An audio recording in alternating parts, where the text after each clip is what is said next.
नमस्कार. जसं आपल्या सर्वांना माहिती आहे की 7 जुलै 2021 रोजी आपण GR काढला होता आणि ज्या ठिकाणी ग्रामीण भागामध्ये कोविडमुक्त झालेले आहेत अशा ठिकाणी 8वी ते 12वीच्या शाळा सुरू करण्यासंदर्भामधला निर्णय घेतला होता आणि 15 जुलैपासून त्या शाळा सुरू करण्यासाठी आपण परवानगी दिली होती. त्याच्यानंतर आपल्याला माहिती आहे की ग्रामीण भागामध्ये शाळा या ठिकाणी सुरू झाल्या होत्या. आपण त्यावेळेला SOPs तयार केल्या होत्या आणि त्या SOPs आपण त्या ठिकाणी सगळ्यांपर्यंत पोहोचवण्याचा प्रयत्न केला होता. नंतरच्या काळामध्ये आम्ही सांगितलं की ग्रामीण भागामध्ये 5वी ते 8वी पर्यंत शाळा सुरू करायच्या आणि शहरी भागामध्ये 8वी ते 12वी पर्यंतच्या ज्या आहेत त्या शाळा सुरू करण्यासंदर्भामध्ये आम्ही निर्णय घेतला होता आणि त्या संदर्भामधला 10 ऑगस्ट 2021ला त्या संदर्भामधले SOPs आणि त्याचा जो शासन निर्णय आहे तो आम्ही त्यावेळी निर्गमित केला होता. नंतरच्या काळामध्ये आपल्याला माहिती आहे की तिसऱ्या लाटेबद्दल मोठ्या प्रमाणामध्ये चर्चा होती आणि याबद्दल मंत्रिमंडळात सुद्धा चर्चा झाली आणि नंतर मग पेडियाट्रिक टास्क फोर्सशी आम्ही त्या विषयाबद्दल चर्चा केली. पेडियाट्रिक टास्कबरोबर आमच्या बैठका झाल्या, शिक्षण क्षेत्रामधल्या काम करणाऱ्या तज्ज्ञांशी आमच्या चर्चा झाल्या आणि त्याच्यानंतर त्यांनी आमच्या SOPsमध्ये अजून म्हणजे ज्या SOPs आम्ही 7 जुलैला बनवल्या होत्या आणि ज्या SOPs आम्ही 10 ऑगस्टला बनवल्या होत्या त्याच्यामध्ये अजून काही सूचना ज्या आहेत त्या आम्हाला पेडियाट्रिक टास्क फोर्सच्या माध्यमातून त्यावेळेला सांगण्यात आलं आणि त्यांच्या माध्यमातून अजून आम्हाला सूचना ज्या प्राप्त झाल्यात त्या माझ्याकडे उपलब्ध. ज्याच्यामध्ये शिक्षकांचं लसीकरणाबाबतीमध्ये असेल किंवा प्रत्येक शाळेमध्ये हेल्थ क्लिनिक सुरू करण्यासंदर्भामध्ये असेल, शाळेत येताना घ्यायची काळजी, शिक्षक कर्मचाऱ्यांच्या संदर्भामधल्या नवीन काही मार्गदर्शक सूचना, त्यांच्या खेळाबद्दलचे काय विचार आले पण सध्या आपण खेळ सुरू करत नाही आहोत कारण आपण त्याबद्दल सांगितलेलं की खेळ आपण भविष्यामध्ये विचार करू. नंतर विद्यार्थी आजारी आहेत त्यांना शोधायचं कसं या संदर्भामध्ये सुद्धा पेडियाट्रिक टास्क फोर्सने आम्हाला माहिती दिलेली आहे. आणि या काळामध्ये मुलांचा जो आपल्या सर्वांना माहिती आहे की घरामध्ये बसलेले आहे ते आता सामाजिक दृष्टिकोनातून भेटत नाही आहे, त्यांच्यामध्ये जो एकलेपणा निर्माण झाला असेल तर त्यांच्या संदर्भामध्ये शिक्षकांना अवगत करून देणं की त्यांची लक्षणं कशी आहेत आणि त्यांच्याशी कसं वागलं पाहिजे या तऱ्हेचं मार्गदर्शनसुद्धा आम्हाला पेडियाट्रिक टास्क फोर्सच्या माध्यमातून प्राप्त झालेलं आहे. त्याचं ट्रेनिंग घेण्यासंदर्भामध्ये सुद्धा पेडियाट्रिक टास्क फोर्सने आम्हाला सांगितलं की आम्ही त्या संदर्भात सुद्धा आपल्याबरोबर मदत करू असं आम्हाला शालेय शिक्षण विभागाला सांगण्यात आलं. आणि त्याच्यानंतरची त्यांनी सगळ्यात 2-3 गोष्टी ज्या सांगितल्या त्याच्यामध्ये शिक्षक आणि पालक यांच्या बैठकीत काय चर्चा केली गेली पाहिजे याविषयी त्यांनी मार्गदर्शन केले जे आपल्याला मी SOPs उपलब्ध करून देईन. आणि घरात प्रवेश करत असताना मुलांनी काय काळजी घेतली पाहिजे म्हणजे त्यांनी युनिफॉर्म काढला पाहिजे, तो धुवायला टाकला पाहिजे या तऱ्हेच्या किंवा युनिफॉर्म काही ठिकाणी कंपल्सरी न करता विद्यार्थ्यांना असंच शाळेत घरच्या कपड्यावरती यांना काही सुविधा उपलब्ध करून देता येईल का अशा तऱ्हेचे त्यांचे खूप मार्गदर्शन आले. विविध मार्गदर्शन त्यांच्या SOPच्या माध्यमातून आम्हाला प्राप्त झाले. म्हणजे आज आपण बघितलं तर 7 जुलै 10 ऑगस्ट आणि टास्क फोर्स यांच्या एकत्रितपणे मला वाटतं आम्ही खूपच मला वाटतं भारतभरामध्ये सगळ्यात चांगल्या तऱ्हेचे SOPs तयार करण्याचा आमचा हे प्रयत्न आहे. आणि हा प्रयत्न करत असताना जे आमच्यामध्ये सुद्धा सांगण्यात आलेलं आहे की पालकांची संमती असणं, अटेंडन्सला कंपल्सरी कुठल्याही गोष्टीमध्ये न करणं, फिजिकल डिस्टन्सचं पूर्णपणे पालन करणं, ज्या ठिकाणी संख्या असेल त्या ठिकाणी एक दिवस आड बोलवणं किंवा आळीपाळीने बोलवणं हे सगळे निर्णय घेत असताना आम्ही येणाऱ्या काळामध्ये आयुक्तांना आणि शिक्षण अधिकारी असतील किंवा त्या ठिकाणी कारण आपल्यालाही माहिती आहे की ग्रामीण भागामधल्या नगरपालिका असतील किंवा ग्रामपंचायत असतील या संदर्भामध्ये आम्ही कमिटी केली ज्याचे कलेक्टर जे आहेत ते अध्यक्ष आहेत आणि त्याच्यामध्ये पालक संघटना आणि बाकी सगळी मंडळी आहेत आणि शहरी भागासाठी जे आहे ते महानगरपालिकेचे आयुक्त हे अध्यक्ष आहेत. त्यामुळे त्यांनासुद्धा आम्ही सांगणार आहेत की येणाऱ्या काळामध्ये त्यांनी 4 ऑक्टोबरला जे आम्ही शाळा सुरू करत आहोत ज्याच्यामध्ये ग्रामीण भागामधल्या 5वी ते 12वी आणि शहरी भागामधल्या 8वी ते 12वी या शाळा सुरू करत असताना आपल्या सर्वांना माहिती आहे की आम्ही टास्क फोर्सची चर्चा केली. टास्क फोर्सचे जे ओपिनियन ते तुम्हाला मी सांगितले की त्या सूचना आम्ही या GRमध्ये घेत आहोत. मधल्या काळामध्ये आम्ही आरोग्य विभागाशी चर्चा केली. आरोग्य विभागाच्या माध्यमातून सुद्धा याला जे आहे ते अनुमती मिळालेली आहे आणि माननीय मुख्यमंत्री महोदयांनी सुद्धा आज या निर्णयाला अनुमती दिलेली आहे आणि त्याप्रमाणे आज आपल्याशी ऑफिशियली मी येऊन सांगत आहे की 4 ऑक्टोबरपासून महाराष्ट्रामध्ये शाळा सुरू करण्यासंदर्भातला निर्णय हा शालेय शिक्षण विभागाच्या माध्यमातून आणि माननीय मुख्यमंत्री महोदय आणि इतर मंत्रिमंडळाच्या माध्यमातून घेण्यासंदर्भामधला निर्णय झाला आहे. आणि येणाऱ्या काळामध्ये ग्रामीण भागामध्ये 5वी ते 12वी आणि शहरी भागामध्ये 8वी ते 12वी या शाळा सुरू करण्याचा निर्णय घेतलेला आहे. शिक्षकांच्या लसीकरणासंदर्भात काय आहे? 2 लसीकरण झालेली शिक्षकच शाळेत येऊ शकतात त्या संदर्भात काही मुळातच आम्ही शिक्षक आणि शिक्षकेतर कर्मचारी फक्त शिक्षक नाही घेतले तर शिक्षकेतर कर्मचारी या दोघांनाही आमचा फोकस आहे की त्यांना त्यांचं 2 लसीकरण झालं पाहिजे आणि त्या दृष्टिकोनातूनच आम्ही आज यासाठी सांगतोय, कारण येणाऱ्या दिवसामध्ये 8 दिवस बाकी आहेत आणि ज्या ज्या ठिकाणी पॉसिबल आहे त्या ठिकाणी याच्यावरती मोठ्या प्रमाणामध्ये फोकस करावा.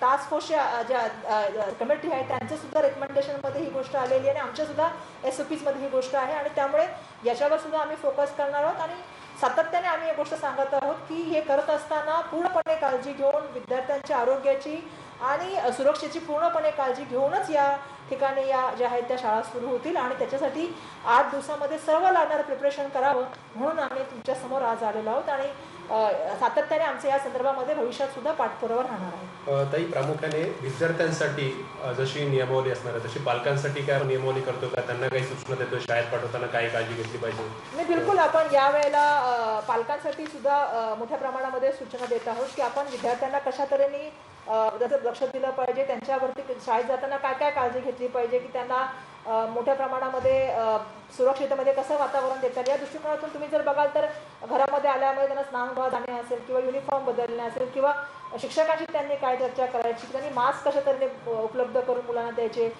मुलांना बाकीच्या तऱ्हेने काय काय दिलं गेलं पाहिजे, सगळी सूचना ज्या आहेत त्या टास्क फोर्सच्या माध्यमातून आमच्या माध्यमातून पूर्णपणे एक मला वाटतं एक इन्क्लुझिव्ह एक मोठ्या प्रमाणामध्ये अभ्यासपूर्व अशी जी आहे ती या ठिकाणी SOP झालेली आणि समजा असे विद्यार्थी शोधायचे असतील तरी ते कसे शोधायचे या संदर्भात सुद्धा पूर्णपणे टास्क फोर्सच्या माध्यमातून पेडियाट्रिक टास्क फोर्सने काही गोष्टी सांगितल्या, जसं ताप, सर्दी, जरा श्वासोच्छ्वास करणे, अंगावर ओरखडे, डोळे लाल असतील, पोट फुगलेले असतील किंवा बोटे, हात किंवा सांधे यांच्या बाबतीमध्ये दुखत असेल किंवा लाल झालेले असतील किंवा उलट्या जुलाब किंवा पोटदुखी असतील अशा विद्यार्थ्यांना पालकांनी आणि तिथल्या शिक्षकांनी यांच्यावरती वेळ व्यवस्थापन करावं आणि डॉक्टरांकडे त्यांना नेण्याची व्यवस्था पण करावी आणि डॉक्टरांच्या सल्ल्याने अशा विद्यार्थ्यांच्या बाबतीमध्ये करावं. अशा तऱ्हेने खूप साऱ्या सूचना ज्या आहेत त्या टास्क फोर्सच्या पेडियाट्रिकच्या माध्यमातून आल्या आणि आमच्यासुद्धा SOPs ला मोठ्या प्रमाणामध्ये आपल्यालाही माहिती आहे की युनिसेफ असेल किंवा इतरही शिक्षक संघटना असतील किंवा तज्ज्ञ असतील यांनी सुद्धा सांगितलं होतं की एक चांगल्या इन्क्लुझिव्ह बनलेलं आहे, तर त्याच्यामध्ये सुद्धा टास्क फोर्सने काही सूचना दिल्या त्या एकत्रितपणे आता येणाऱ्या काळामध्ये आपल्याला एक अशी शक्यता आहे की एखाद्या शाळेमध्ये एखादा विद्यार्थी पॉझिटिव्ह आढळला तर पॅनिक होण्याची शक्यता आहे, तर अशा वेळी काय काळजी घ्यावी शाळेने सुद्धा आणि प्रशासनाने सुद्धा या संदर्भात? या संदर्भामध्ये आम्ही अगोदरच सांगितलं होतं ज्या आमच्या SOPs होत्या की त्या मुलांसाठी एक आयसोलेशन सेंटर पहिलं करावं, ज्या ठिकाणी तिथले स्थानिक डॉक्टर असतील म्हणजे तिथल्या असणारे यंत्रणा असेल त्यांचे नंबर उपलब्ध करून द्यावेत, शाळेने अशा विद्यार्थ्यांना जे आहे ते पटकन डॉक्टरांशी बोलून त्यांना लागणारी आरोग्य व्यवस्था उपलब्ध करून द्यावी. पण त्याच्या व्यतिरिक्त मला वाटतं ह्यांनी सुद्धा आपल्याला खूप मोठ्या प्रमाणामध्ये सूचना केल्या टास्क फोर्सनी. त्यांनी सांगितलं की मुलांचं नियमित आम्ही सुद्धा आमच्या याच्यामध्ये सांगत होतो की मुलांचं नियमित टेम्परेचर तपासावं, त्यावेळी जर शक्य असल्यास तिथे जे विद्यार्थी असतील ज्यांचे पालक डॉक्टर आहेत अशा सुद्धा पालकांचा जो आहे तो मोठ्या प्रमाणामध्ये जे आहे त्यांनी स्वतःच त्याच्यामध्ये शाळेमध्ये इनिशिएटिव्ह घ्यावा. स्कूल मॅनेजमेंट कमिटीने अशा पालकांना या शाळेमध्ये इन्व्हॉल्व करावं असं सुद्धा सूचना आम्हाला त्या ठिकाणी प्राप्त झालेली आणि प्रत्येक शाळेला आरोग्य केंद्राशी कसं संलग्न करता येईल या दृष्टिकोनातून प्रयत्न व्हावा आणि त्याचबरोबर कोणाचे प्रायव्हेट प्रॅक्टिसेस असतील त्या डॉक्टरांना सुद्धा त्या ठिकाणी इन्व्हॉल्व करावं अशा तऱ्हेचं सुद्धा आलं आणि या विषयासाठी विविध निधीच्या माध्यमातून कसं करता येईल या सुद्धा बाबतीमध्ये टास्क फोर्सने आपलं मत व्यक्त केलेलं आहे.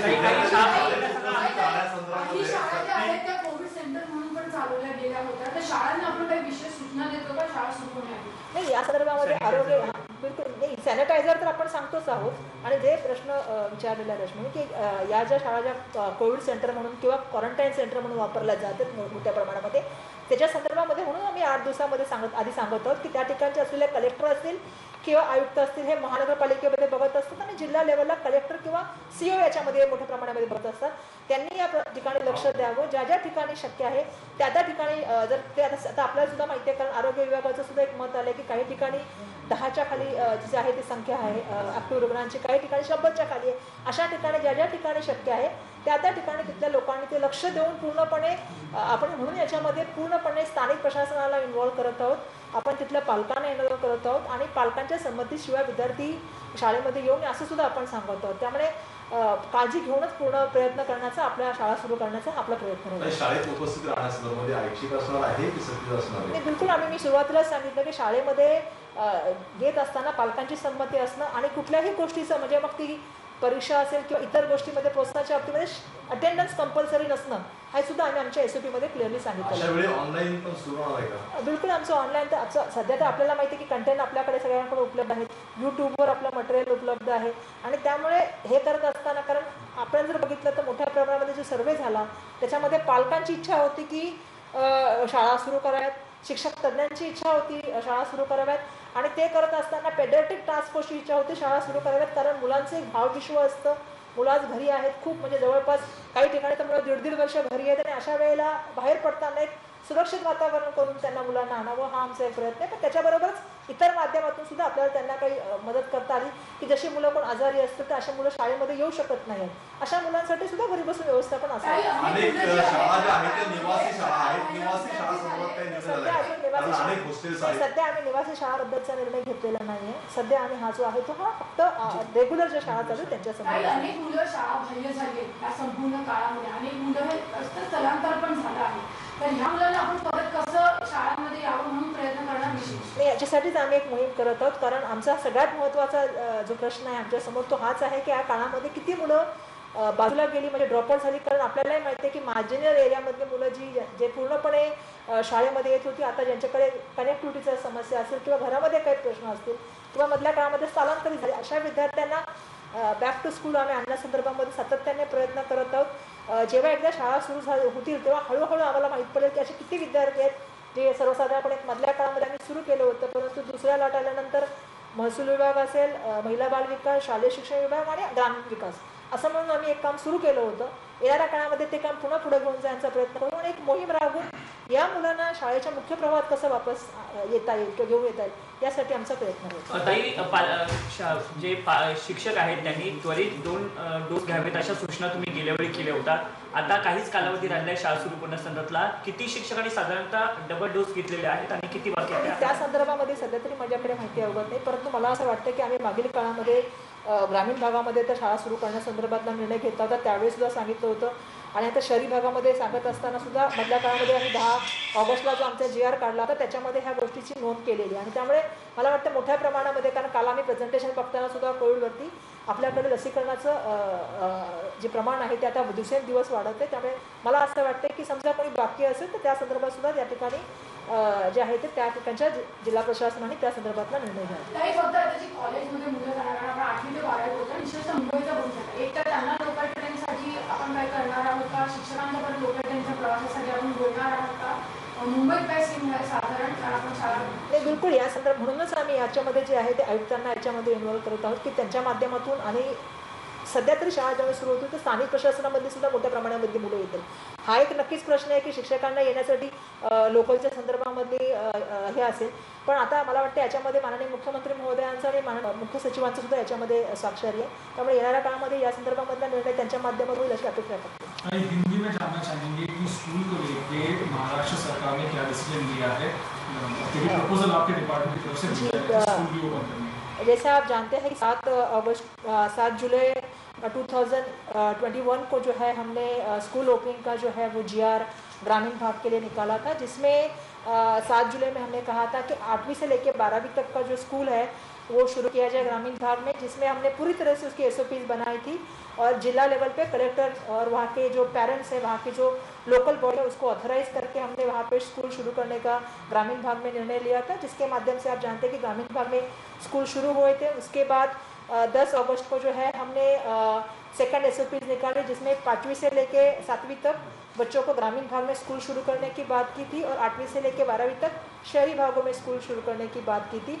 वो SOPs भी हमने बनाई थी लेकिन बीच में आपको पता है कि 3rd लहर की बात चली और उसको लेते हुए हमने टास्क फोर्स के साथ बात की. टास्क फोर्स ने हमें SOPs में बहुत सारे न्यू सजेशन बताए जिसका जिक्र मैंने किया आपके साथ के किस तरह से हेल्थ केयर सेंटर होना चाहिए, किस तरह से बच्चा जब घर आए तो उसकी किस तरह से चिंता करनी चाहिए, आज बच्चे जिस स्थिति में है उनके साथ किस तरह से टीचर ने बात करना चाहिए. शुरुआत के 15-20 दिन बच्चों को जो है वो एक अलग माहौल देना चाहिए ना कि उनको रेगुलर पढ़ाई शुरू करनी चाहिए. उसका ट्रेनिंग का भी प्रोग्राम पेडियाट्रिक टास्क फोर्स ने कहा है कि हम लेने के लिए टीचर्स का हम लोग तैयार हैं तो वो भी है. बच्चे अगर बीमार है तो उनको किस तरह से ढूंढना चाहिए. ये सब जो सजेशंस है जो टास्क फोर्स की तरफ से हमें आया है खेल के बारे में आया है लेकिन खेल हम शुरू नहीं कर रहे उसको इंक्लूड करते हुए वो हमने टास्क फोर्स की जो सजेशन थी वो माननीय मुख्यमंत्री महोदय जी के पास ये फाइल भेजी, और आज माननीय मुख्यमंत्री महोदय जी के माध्यम से, कैबिनेट के माध्यम से इसके लिए निर्णय हो गया है कि 4 अक्टूबर से जो है वो ग्रामीण भाग में 5वीं से लेके 12वीं तक और शहरी भाग में 8वीं से लेके 12वीं तक के जो है वो स्कूल शुरू हो जाएंगे। और जिसमें जैसा मैंने कहा कि फिजिकल डिस्टेंस, सैनिटाइजेशन, आपको मालूम है कि जिस तरह से व्हीकल के बारे में हम कह रहे हैं, टीचर्स के वैक्सीनेशन के बारे में हम लोग कह रहे हैं, पेरेंट्स के एग्रीमेंट, पेरेंट्स की सहमति के बारे में हम कह रहे हैं, इन सब का पूरी तरह से इम्प्लीमेंटेशन करते हुए पूरी तरह से ध्यान रख के ही स्कूल शुरू होगी। बिल्कुल 80% लोगों ने, पेरेंट्स ने बेसिकली कहा था कि ऑफलाइन जो स्कूल्स है वो शुरू होने चाहिए, लेकिन देखा ये जाता है कि अगर स्कूल में एक भी पॉजिटिव केस आती है, बच्चा अगर पॉजिटिव आता है तो एक पैनिक फैल जाता है। तो उसको लेकर पेडियाट्रिक टास्क फोर्स ने क्या रिकमेंडेशन की है, क्या सजेशंस आपको दिए और आपके नए एसओपीज में उसको लेके क्या प्रोविजंस है? बिल्कुल, जैसा आपने कहा कि बहुत सारे पेरेंट्स ने, मुझे लगता है मोर देन 80% पेरेंट्स ने हमें कहा है कि आप स्कूल शुरू कर दीजिए। लेकिन जब हम स्कूल शुरू करना चाहते थे तो हमारी पहली प्रायोरिटी थी कि हम बच्चों के लिए हेल्थ और सेफ्टी के लिए जो है वो पूरी तरह से वातावरण भी तैयार करें और एसओपी जो बनाए उस तरह से। और उसमें सबसे बड़ी मदद हमारे टास्क फोर्स ने, हेल्थ के पेडियाट्रिक लोगों ने भी की, और हमारी जो एसओपीज बनी थी वो भी, उसको भी यूनिसेफ ने बहुत अप्रिशिएट किया था। और जैसा आपने कहा कि बच्चा बीमार किस तरह से है, उसके लक्षण क्या होंगे, उसका पूरा मुआयना जो है यहाँ पे आया है। साथ ही साथ में आइसोलेशन सेंटर की बात हमने पहले एसओपीज में की है, जिसमें हमने कहा है कि वहाँ का हेल्थ सेंटर से साथ आपको लिंक होना है और आपको वहाँ का नंबर लिख के रखना है, बच्चों को आइसोलेशन में लेके जाना है, उनको डॉक्टर के साथ सजेशन करके गाइडलाइंस लेके फिर आगे के प्रोसीजर करना है। ये सब कहते हुए साथ ही साथ में हमने बहुत सारी चीज़ों का इसमें जिक्र किया है, जैसे हेल्थ टास्क फोर्स में हेल्थ क्लिनिक की बात की है, जिनके पेरेंट्स डॉक्टर है उनको इन्वॉल्व करने की बात की है, जहाँ पे छोटी छोटी हेल्थ क्लिनिक वो एरिया में है उनको इन्वॉल्व करने की बात की है। हमने भी कहा है कि टेम्परेचर जो है वो रेगुलर चेक होना चाहिए। तो अलग अलग तरीके से सेफ्टी को पूरा ध्यान में रखते हुए आने वाले दिनों में हम पूरी एसओपीज तैयार करते हुए। सवाल और ये है कि इस पूरे पैंडेमिक के पीरियड में बहुत से ऐसे बच्चे जिनके स्कूल छूटे हैं, जो स्कूल में नहीं गए, और जो अभी जब देखा जाए तो जो छोटी लड़कियां उनकी शादी की गई है, तो ऐसे बहुत से सोशल इश्यूज भी इसमें शामिल है। इसको लेके एजुकेशन डिपार्टमेंट क्या अगले स्टेप्स? बिल्कुल, ये हमारे लिए सबसे बड़ा टास्क रहेगा आने वाले दिनों में, क्योंकि जैसा आप जानते हैं कि मार्जिनल जो बच्चे थे, जहाँ पे कनेक्टिविटी नहीं थी, जिनके पास कोई उपलब्धियाँ नहीं थी, सामग्री नहीं थी, ऐसे बच्चों को जिनके माँ बाप रोज़गार करते थे, खेत मजदूर वगैरह थे, तो उनके ऐसे बच्चों का कितने बच्चे ऐसे ड्रॉप आउट हुए ये भी हमें देखना है। बीच में कई बच्चे, आपको भी मालूम है कि मुंबई से भी माइग्रेट हो गए थे, तो ऐसे बच्चे कितने। जब ये स्कूल शुरू होगा तो हमें इसके ऊपर सबसे पहला बहुत बड़ा काम करना होगा, क्योंकि पिछले दिनों में हमने इस पर काम शुरू किया था। आरडीडी विभाग, ग्राम विकास विभाग, महसूल विभाग, शालेय शिक्षा और महिला बाल का एक टास्क फोर्स बना था, और जिसके माध्यम से कितने बच्चे इसमें ड्रॉप आउट हो रहे थे, बच्चे कोविड के कारण नहीं आ रहे, ये सब का सर्वे करने का काम शुरू हुआ था। लेकिन दूसरी लहर देखते हुए वो काम पीछे रह गया। अभी मुझे लगता है कि जब स्कूल शुरू हो जाएगा तो हमारा सबसे बड़ा, अगर टास्क फोर्स का पहला हमारा जो काम रहेगा शालेय शिक्षा विभाग का, तो जो बच्चे इस कारण बाहर हो गए एजुकेशन से, उनको एजुकेशन के प्रवाह में ला के बैक टू स्कूल जो है वो कैंपेन शुरू करेंगे। मैम, दो सवाल हैं। एक अटेंडेंस को लेके है कि किस तरह से अटेंडेंस मेंटेन किया जाएगा, और दूसरा जो अभी ऑनलाइन जो क्लासेस चल रहे हैं क्या उसको बंद किया जाएगा? इन दोनों में किस तरह से आगे की प्रक्रिया होगी? अटेंडेंस के लिए हम पालक की सम्मति कह रहे हैं कि पेरेंट्स की सम्मति लेके ही बच्चों को स्कूल में आना है, और किसी भी बेनिफिशियल स्कीम के लिए या किसी भी एग्ज़ाम के लिए अटेंडेंस कंपलसरी नहीं किया जाएगा। पूरी तरह से सम्मति के ऊपर पेरेंट्स के वो होगा। ये हम पहला निर्णय ले रहे हैं। और दूसरा आपने क्या पूछा कि ऑनलाइन क्लासेस के बारे में मैं एक चीज़ कहना चाहती हूँ। अगर कोई बच्चा स्कूल में नहीं आ रहा है क्योंकि किसी कारण से, तो ऐसे बच्चे की शिक्षा बंद नहीं होनी चाहिए, हमारी सोच है। तो ऑनलाइन और ऑफलाइन, क्योंकि हमारे कंटेंट अभी पूरी तरह से यूट्यूब पे उपलब्ध है, दीक्षा ऐप हमारा यूट्यूब पे उपलब्ध है, तो बच्चे ऑफलाइन और ऑनलाइन दोनों भी सीख सकते हैं। जिन बच्चों को लगता है कि पेरेंट्स को लगता है कि बच्चे जा सकते, वहाँ पे आ सकते। जो बच्चा अगर कोई बीमार है तो वो नहीं आ पाएगा, तो उसको एजुकेशन उसका कंटिन्यू रहना चाहिए। ये शालेय शिक्षा विभाग का ट्रेन को मुंबई की अगर हम बात करें तो बहुत से बच्चे जो है वो ट्रेन से ट्रैवल करते हैं। अभी फिलहाल जो है ट्रेन बच्चों के लिए अलाउड नहीं है, जिनके दो दोस्त हैं उनके लिए अलाउड है। तो ऐसे में आपका डिपार्टमेंट जो है वो क्या कर रहा है, क्या स्टेप्स लेगा? क्योंकि बहुत से बच्चे जो है वो ट्रेन का इस्तेमाल भी करते हैं? जहाँ तक स्कूल के बच्चे हैं वहाँ पे मुझे नहीं लगता ज़्यादा होगा, क्योंकि हम मोस्ट प्रोबेबली हमारा प्रेफरेंस यही है कि वहाँ पे बच्चे पेरेंट्स के व्हीकल से आए या पैदल आए, क्योंकि कोविड के सिचुएशन को देखते हुए हम नहीं चाहते कि बच्चे ज़्यादातर ट्रैवल करें। और जहाँ बात आप कह रहे हैं टीचर्स की, तो मुझे लगता है टीचर जो है मोस्ट प्रोबेबली जो है उनके लिए हमको बिल्कुल करना पड़ेगा। और जो कॉलेज के बच्चे हैं, जो बड़े बच्चे हैं, जिनके लिए हमको बिल्कुल पूरी तरह से ध्यान रख के करना पड़ेगा कि किस तरह से करें। मुझे इसके लिए कहना पड़ेगा कि माननीय मुख्यमंत्री महोदय और माननीय मुख्य सचिव जी के थ्रू ये फाइल मूव होकर आई है, तो आने वाले दिनों में इसके ऊपर निर्णय होकर मुझे लगता है सबके लिए पास की व्यवस्थापन करने के लिए हम कोशिश करेंगे और वो हो जाएगी। ऐसा बोर्डिंग स्कूल के लिए लागू होगा? नहीं, निवासी स्कूल के लिए अभी तक हमने कोई निर्णय नहीं लिया है, क्योंकि निवासी स्कूल जो है वो आदिवासी सामाजिक न्याय अलग अलग डिपार्टमेंट से है, लेकिन हमने जो निर्णय लिया है वो सिर्फ हमारे रेगुलर स्कूल के लिए। अपडेट लिया जाएगा क्या, जिस तरह से मतलब अगर केसेस बढ़ते हैं जैसे? ये एक सबसे बड़ा चीज़ है, क्योंकि शुरुआत से लेके आप जानते हैं कि हम एक चीज़ कहते आ रहे हैं, हमारी प्राथमिकता सबसे बड़ी अगर कोई है तो बच्चों की हेल्थ और बच्चों की सेफ्टी है। तो कंटिन्यूसली मॉनिटरिंग रहेगा वहाँ की यंत्रणाओं। एबीपी माझा, उघडा डोळे बघा नीट।